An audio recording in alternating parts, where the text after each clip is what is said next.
In April 1944, the forests of Belarus were waking from another brutal winter when a young woman in a worn red army tunic pressed her cheek against the wooden stock of a Mosin Nagant rifle. The air was damp and cold.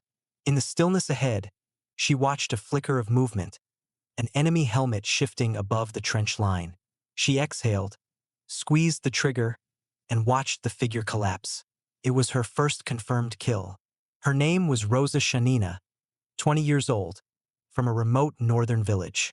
Within months, she would become one of the most feared snipers on the Eastern Front. Roza Georgievna Shanina had grown up far from war.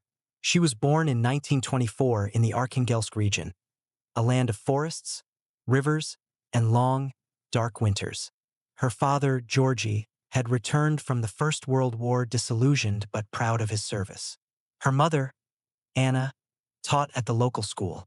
Roza was bright and restless, fond of reading and long walks through the woods. Those who knew her remembered a stubborn sense of fairness, a girl who would argue with boys twice her size if they teased someone weaker. When she was 14, she left home to study at a college in Arkhangelsk, walking nearly 12 kilometers each day because there was no dormitory place. By the time she graduated, Europe was at war. She was 17 when Nazi Germany invaded the Soviet Union in June 1941. Within weeks, the Red Army was reeling, with millions of soldiers captured or killed. From her distant village, Roza watched the tragedy unfold through newspaper clippings and radio broadcasts. Then came the telegram. Her older brother, Mikhail, had been killed during the siege of Leningrad. The message broke something open in her. She later wrote that from that day, she could not think of anything but revenge. In 1943, she volunteered for service, but at first, the army refused her. Women were needed as medics and clerks, not as combatants. But by then, the Soviet Union had already begun training women as snipers, precise, patient killers who required less brute strength and more calm and discipline. When she learned about the Central Women's Sniper Training School near Moscow, Roza applied immediately. Her letters to the recruitment office were relentless until she was finally accepted. The school trained over 2,000 women during the war. The conditions were harsh. Students crawled through mud, fired thousands of rounds in rain and snow, and memorized the physics of wind and distance. Roza excelled. Her instructors noted her steady hand and her uncanny ability to hold a position for hours without moving. She graduated with honors in early 1944 and was assigned to the 184th Rifle Division on the 3rd Belarusian Front. Her unit was moving west toward Vitebsk when she reached the front. What she found was chaos, smoking villages, churned trenches, and the smell of cordite everywhere. Snipers were often deployed in pairs. They operated between the lines, lying in camouflage for hours, sometimes days, waiting for a single glimpse of movement. On April 5, 1944, Roza took up a position at the edge of a shell crater and killed a German infantryman who had raised his head above the parapet. Her hands trembled afterward. She slid back into the trench and whispered, "I killed a man." Her comrades reminded her, "You killed a fascist." From then on, she was tireless. Between April 6th and 11th, she eliminated 13 more enemy soldiers under heavy artillery fire. For that, she received the Order of Glory, 3rd class, becoming the first woman on her front to earn it. Her commanders quickly realized she was more than just a gifted shot. She was a natural leader, with an instinct for finding the best firing positions and a quiet authority that calmed the younger soldiers. By May, her kill count had reached 17, and her name appeared in divisional newspapers alongside photographs of her smiling faintly beside her rifle. Her fame spread. Soviet propaganda loved symbols of female heroism, and Roza, with her youth and determined poise, seemed made for the role. But she was no invention of the press.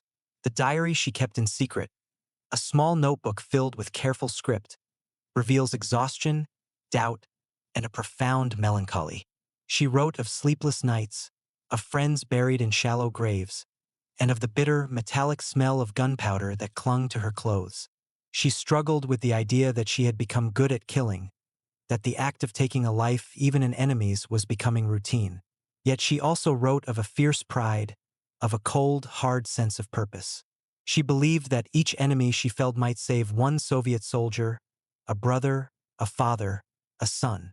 In June 1944, the Red Army launched Operation Bag Ration, one of the largest and most decisive offensives in human history. Roza's division advanced through Belarus as German resistance collapsed. Commanders tried to withdraw all women from the front lines for safety, but she refused. She petitioned repeatedly to remain, writing that she could not leave while her comrades fought and died. Her request was granted, and she continued to move forward with the advancing infantry. By July, she was fighting in Lithuania during the battle for Vilnius. The city was a smoking ruin, its medieval streets echoing with the clash of tank fire and the rattle of machine guns. From the ruins of a factory, Roza picked off German snipers hidden in attics and church towers. She was credited with 12 confirmed kills in that engagement alone. One of her comrades remembered that she would crawl at night across the battlefield, using craters and the corpses of the fallen for cover, setting up her rifle at dawn in places where no one expected her. She had developed a favorite tactic she called the doublet: 2 shots fired in quick succession, the first to wound, the second to finish the job before the enemy could react. Her precision unnerved the Germans, who began to refer to the silent female marksmen as invisible witches. In September 1944, she was awarded the Order of Glory, second class, a rare honor. That autumn, she returned briefly to her home region to visit her family, a short leave that felt like stepping into another world. Her village was quiet, surrounded by the golden birch forests of autumn.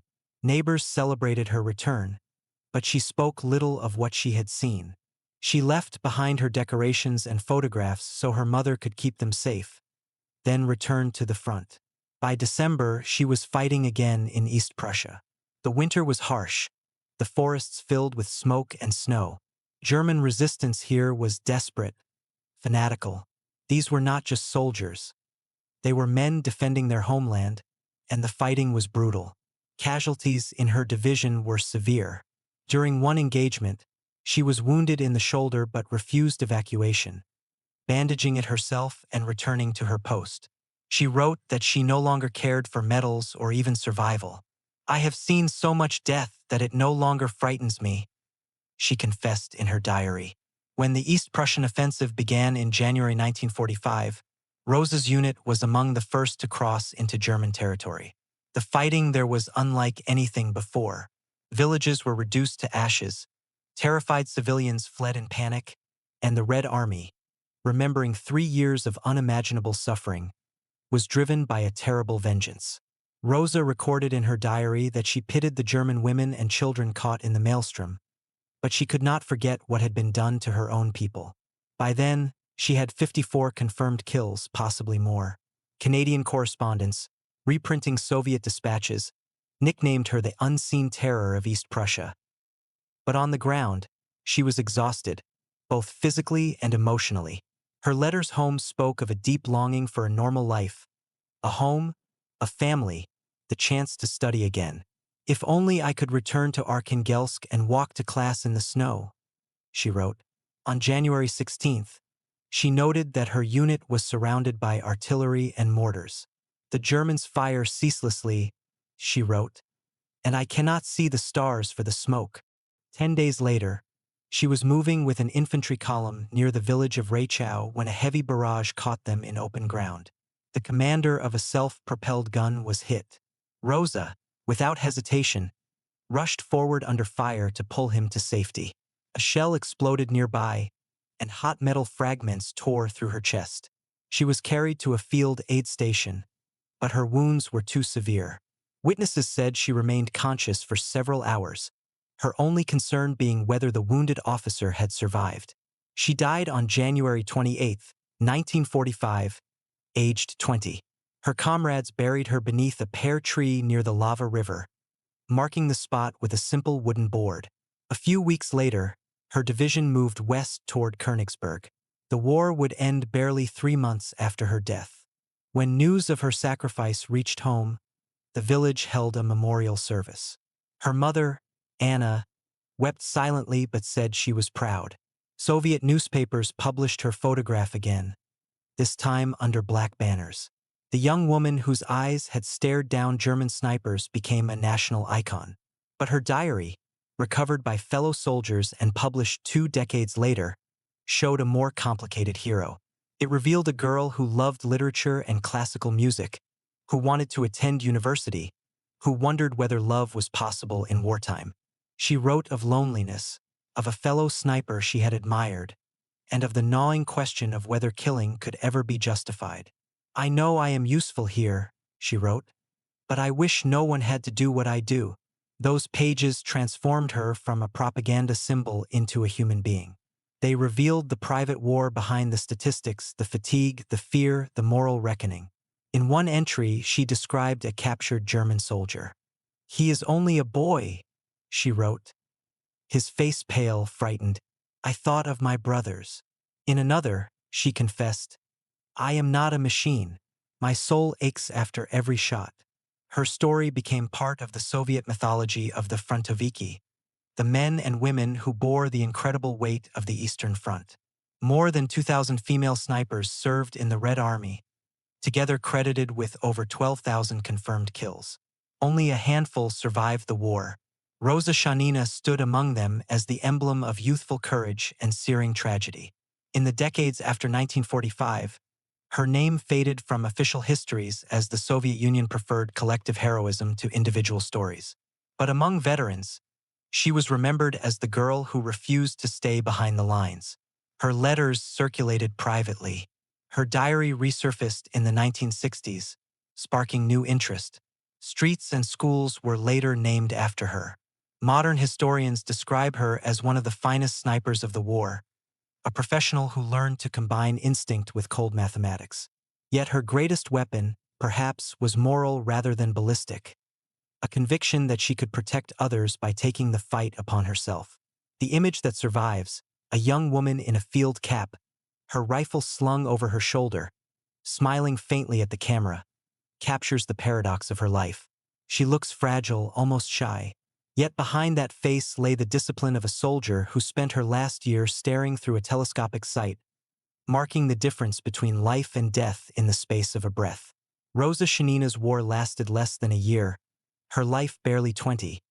But in that short span, she became the embodiment of a generation forced to grow old before its time.